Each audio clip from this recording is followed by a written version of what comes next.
Hello friends, जय Hind. Friend, आज इस क्लास में हम जानेंगे कि बोर्ड एग्जाम में एग्जामिनर कॉपी कैसे चेक करता है। देखिए, ये चीज समझने से पहले ना एक चीज आपको समझना पड़ेगा, क्या कि समय प्रोपोर्शनल टू 1/मार्क्स। अब ये चीज समझना क्यों पड़ेगा आपको बता देते हैं।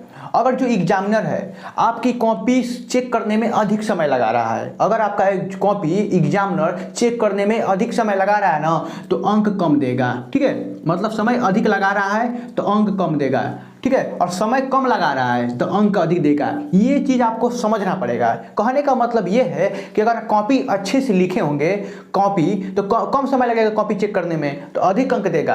अगर मतलब बेकार तरीके से लिखे होंगे तो मतलब अंक कम देगा। तो यही समझ में आना चाहिए आपको लोग ना कि बोर्ड एग्जाम में कॉपी लिखते समय कौन सी गलती नहीं करें और बोर्ड एग्जाम में कॉपी कैसे लिखना है, वो सारा चीज बताने वाले। तो बस आपको वीडियो को शुरू से लेकर अंत तक ईमानदारी से देखना पड़ेगा बाबू कि बोर्ड एग्जाम में कॉपी कैसे लिखे। ठीक है, कॉपी कैसे लिखे कि बोर्ड एग्जाम में चेक करे तो अधिक अंक दे। ठीक है, कम अंक नहीं दे, अधिक अंक दे। कैसे लिखना है कॉपी, सबसे पहले वो समझते हैं। अगर आपका बोर्ड कॉपी मिलता है, ठीक है, तो उसको कॉपी को कैसे लिखना है चलिए समझते हैं इस वीडियो के माध्यम से। देखिए फ्रेंड्स, बोर्ड कॉपी लिखने का तरीका क्या है। देखिए, ये प्रश्न लिखा हुआ है, ये प्रश्न यहाँ पर समाप्त हो गया है। ठीक है, समाप्त नहीं हुआ है, अभी आगे इसको सॉल्व करना है। ठीक है, तो देखिए कहाँ से स्टार्ट किए, यहाँ पर लिख दिए हैं। और कोई भी प्रश्न नया से स्टार्ट करना है ना, तो यहाँ से स्टार्ट नहीं करना है, नए पेज से स्टार्ट करना है बाबू, नए पेज से। देखिए, कुछ आपको समझना पड़ेगा। देखिए, मान लीजिए ये प्रश्न यहाँ पर समाप्त नहीं होकर दूसरा पेज में समाप्त हुआ है, तो यहाँ से प्रश्न स्टार्ट नहीं किए हैं, नए सिरे से स्टार्ट किए हैं प्रश्न, नए सिरे से। तो आपको बोर्ड एग्जाम में ऐसे ही कॉपी लिखना है। ठीक है, जैसे दिखाई दे रहा है आपको बोर्ड एग्जाम में ऐसे ही कॉपी लिखना है, तभी पूरा फुल में फुल अंक मिलेगा। तो बस ईमानदारी से वीडियो को शुरू से लेकर अंत तक जरूर देखिएगा। ये चीज समझ में आ गया ना, बोर्ड कॉपी कैसे लिखना है। अब आपको पूरा समझ में आ गया ना कि बोर्ड एग्जाम में कॉपी कैसे लिखी जाती है। अब समझते हैं कि बोर्ड एग्जामिनर कॉपी कैसे चेक करता है। ठीक है, चलिए एक चीज समझ लेते हैं कि बोर्ड एग्जामिनर कॉपी कैसे चेक करता है, समझा देते हैं आपको। मान लीजिए बोर्ड एग्जामिनर को एक कॉपी चेक करने के लिए ना लगभग 5 से 10 मिनट समय मिलता है, 5 मिनट से 10 मिनट समय मिलता है। और वो सोचेगा कि हम अधिक से अधिक कॉपी चेक करें। ठीक है, अधिक से अधिक कॉपी चेक करें, वो समझता है क्योंकि ना बोर्ड एग्जामिनर को पैसा कमाना है, प्लस बच्चों को अंक भी देना है, बच्चों को कम से कम फेल करना है।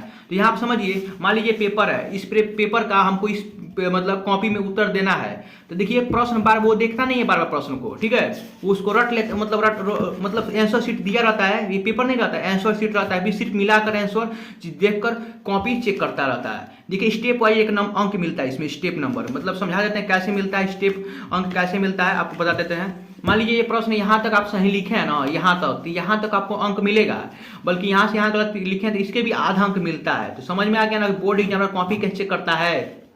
चलिए अब देखते हैं बाबू कि बोर्ड। देखिए बाबू, बहुत बच्चों लोग का डाउट रहता है ना कि बोर्ड एग्जाम में काला और नीला कलम का प्रयोग कैसे करना है। ठीक है, वो चीज समझ लेते हैं इस वीडियो के माध्यम से।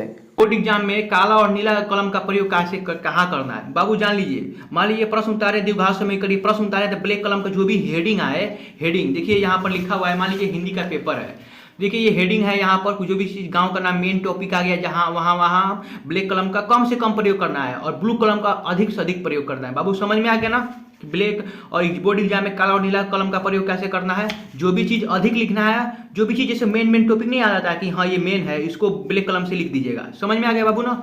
अब चलते हैं कि जानेंगे ना बाबू कि बोर्ड एग्जाम में कॉपी कैसे लिखी जाती है। अब देख लेते हैं कि बोर्ड एग्जाम में कॉपी लिखते समय कौन कौन सी गलतियां नहीं करनी है। ठीक है, चलिए वो समझ लेते हैं। अब फ्रेंड देखते हैं कि बोर्ड कॉपी लिखते समय कौन कौन सी गलतियां नहीं करनी है। सबसे पहले जान लीजिए, आप बोर्ड कॉपी लिखेंगे ना तो कौन सी गलतियां नहीं करनी है। सबसे गलती नंबर 1 है कि रोल नंबर मत भूलिएगा लिखना। ठीक है, दूसरा रूम नंबर। ठीक है, रूम नंबर देखिए, रूम नंबर मत भूलिएगा। तीसरा क्लास टीचर का सिग्नेचर कराना मत भूलिएगा। चौथा अपना सिग्नेचर जरूर कीजिएगा, अपना सिग्नेचर। ठीक है, अपना सिग्नेचर।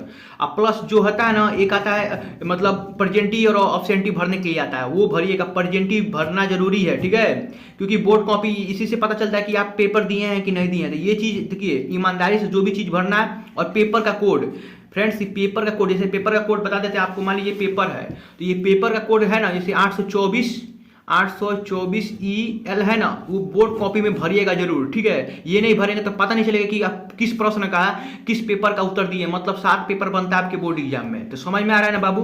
चलिए ये चीज़ समझ में आ गया कि बोर्ड कॉपी कैसे लिखना है, बोर्ड कॉपी मतलब बोर्ड एग्जाम में कॉपी लिखते समय कौन कौन सी गलतियां नहीं करना है। ठीक है, सारा चीज़ जैसे लिखा हो रोल नंबर, गणित, सब्जेक्ट, सब चीज़ भर देना है और क्लास टीचर सिग्नेचर करा लेना है, अपना सिग्नेचर कर लेना है। जो भी चीज़ करना है सब चीज़ ईमानदारी से, क्योंकि ईमानदारी जरूरी है। ठीक है, अब देख लेते हैं बाबू कि यहाँ पर अब आपको पूरा समझ में आ गया ना कि काला और नीला कलम का प्रयोग कहाँ करना है। ठीक है, अगला डाउट देखते हैं आप लोगों का कि रफ कार्य कहाँ पर करें। ठीक है, बहुत बच्चों लोग का ये भी डाउट रहता है कि रफ कार्य कहाँ पर करना है, तो वो चीज़ हम बता देते हैं यहाँ पर।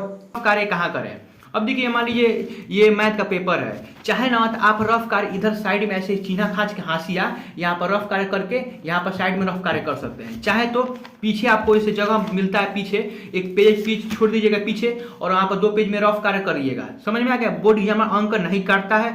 अब लास्ट में बच्चों का डाउट रहता है ना बाबू, ये डाउट रहता है कि अगर कोई प्रश्न बोर्ड एग्जाम में नहीं आ रहा है तो इसको कैसे सॉल्व करें। चलिए ये भी देख लेते हैं।